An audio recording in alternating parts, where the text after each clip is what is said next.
Just like that, we've wrapped up most of the year. It would be trite to say that time flies, but it does feel that way. And it still hasn't sunk in that by the time this video comes up, we'll be getting ready to say goodbye once more to some of our favourite series. But as it's always been, there's always something good on the horizon to look forward to. 2024 is weeks away, and we already have what's looking like a pretty great season to open up the year. Here's what I think are the top 10 most anticipated anime for winter 2024. So let's dive in. Original anime Metallic Rogue is set to debut.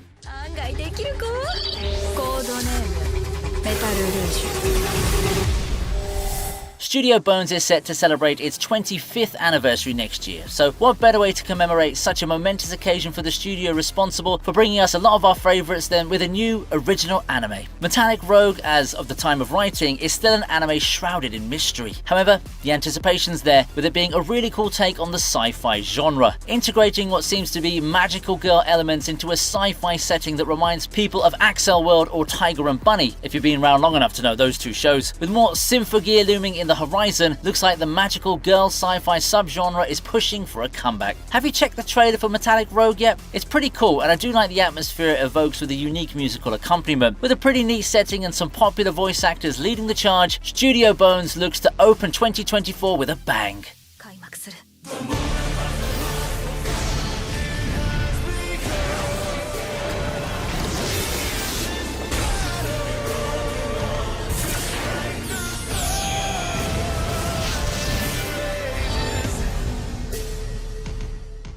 A Sign of Affection is also due this January.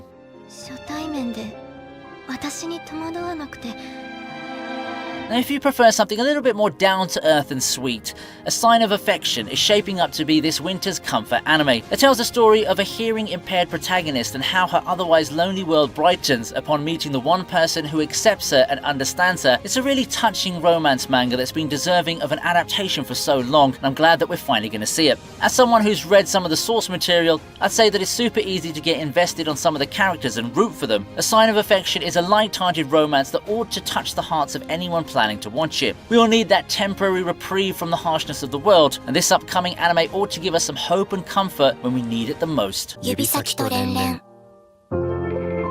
Blue Exorcist is making its return in 2024.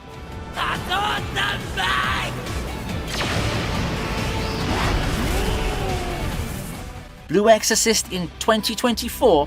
Yeah, your eyes aren't deceiving you. Blue Exorcist as an anime adaptation has had its share of ups and downs, but it's undeniable that it's garnered quite the sizable fanbase over the years. With the last anime project being in 2017, the announcement just this year was quite a pleasant surprise, especially for those who've given up hope on a new anime. The best part of it all, it's set to adapt the Illuminati arc, which is, according to a lot of people, one of the best arcs the entire series has to date. Whether the anime will do this arc justice is up in the air, but you can't blame the fans for being very excited. Is this the season that will go far and above, giving Blue Exorcist fans a return to glory, much like what Thousand Year Blood War did for Bleach? I'm keeping my fingers crossed.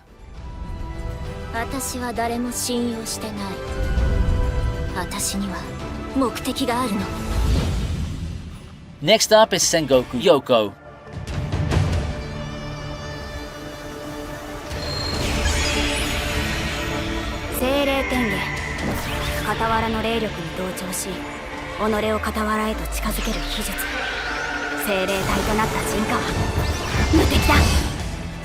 Sengoku Yoko, from the guy behind Lucifer and the Biscuit Hammer, has a premise that, while shows quite a lot of promise, does feel pretty plain. You have the fantasy world divided into humans and monsters. A monster protagonist who fights for humans and a human brother who hates his own kind. They, along with an aspiring swordsman, go on a journey where they cross paths with both factions, uncovering conspiracies and mysteries in the greater world in their travels. However, if there's an up-and-coming anime that showcases the importance of context, shows the magic of payoffs, of viewing the story as a bigger picture, it's got to be Sengoku Yoko. Getting 3 cores, quite an irregularity, works in its disregard, as it's a title that makes a lot more sense once you get to the second half of it. From what I can see, it's something that both newcomers and anime veterans can enjoy, especially those who are into fantasy and action. With Biscuit Hammer's anime ending up the way it is it time for Mizukami to get a redemptive adaptation through his other work? I sure hope so. 私にとっては害獣に等しい存在。早く始めませんか。さようなら。読み字にお気をつけて。Chained Soldier is also coming this winter.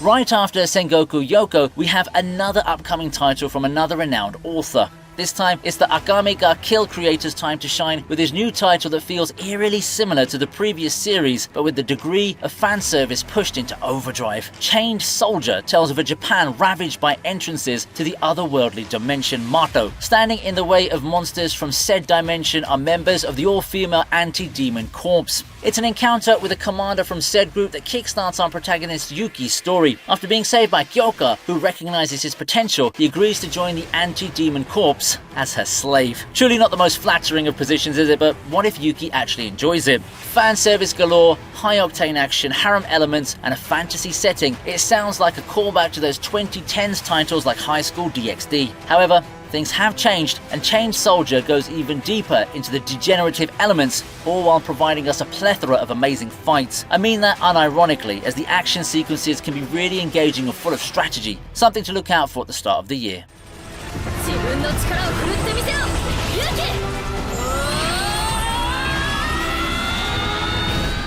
For now, hit that like button if you're enjoying this content, and let's hurry and get to the second half of the list. Can we take a look at the second season of Tsukimichi?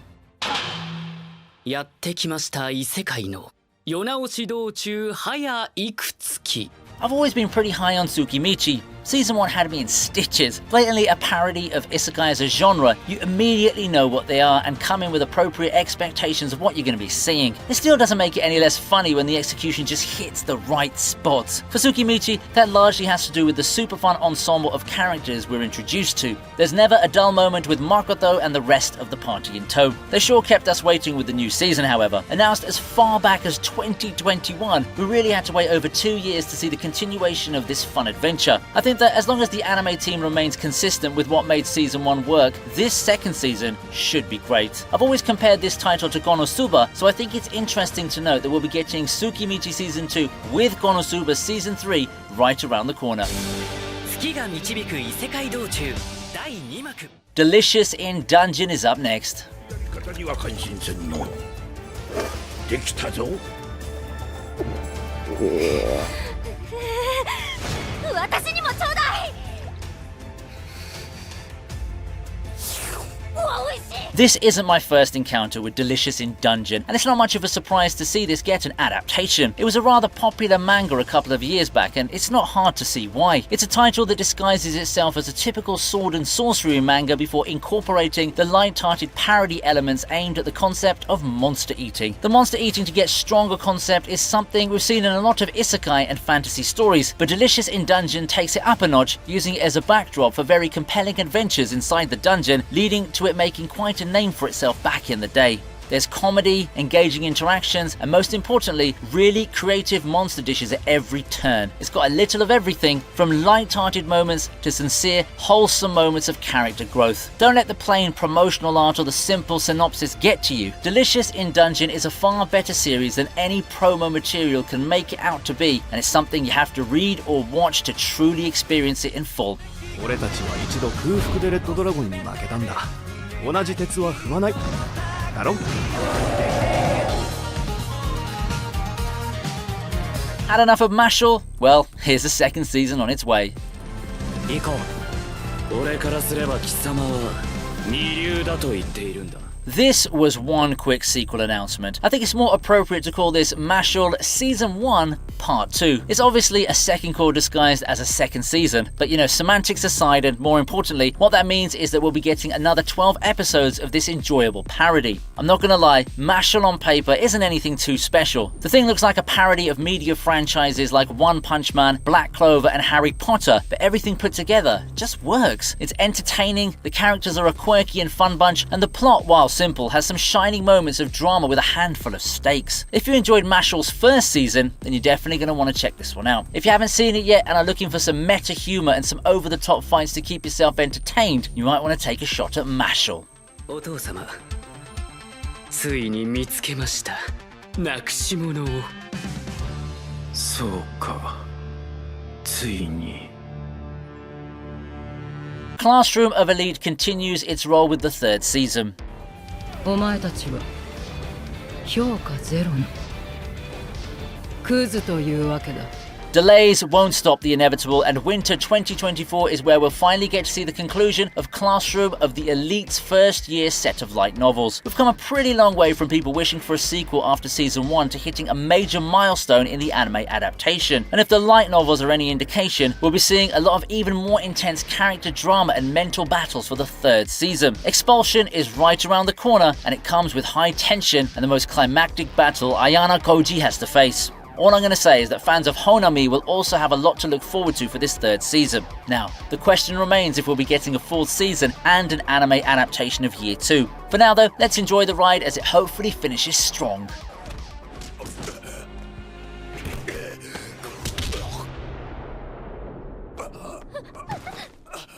To end this list then, we have Solo Leveling.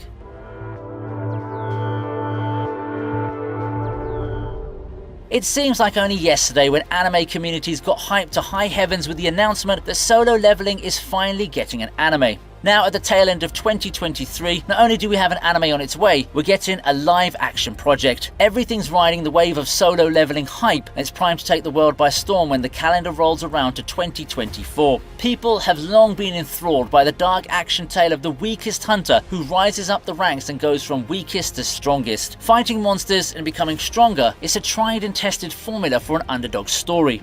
And it really works, mostly due to being captivated by the struggle and the eventual triumph, as well as a lot of cool badass moments integrated with the simple yet engrossing plot. But will Solo Leveling live up to the hype generated by source material readers, or will it fall into the same fate as those webtoon adaptations of 2020? Only time will tell, and the world is watching. 熱く戦おうぜ。生きている限りこの上なきゃあって強くなれるのならこのふざけたルールにだって従ってやる。 Which anime are you looking forward to the most? Do tell me in the comments section down below. But if you're interested in living in the moment and taking a look at some of my takes for the current season, head over to the channel and check my roster of top 10 list videos. That's it for today. However, don't forget to like and subscribe, and I hope I can see you in the next video. Thanks for watching.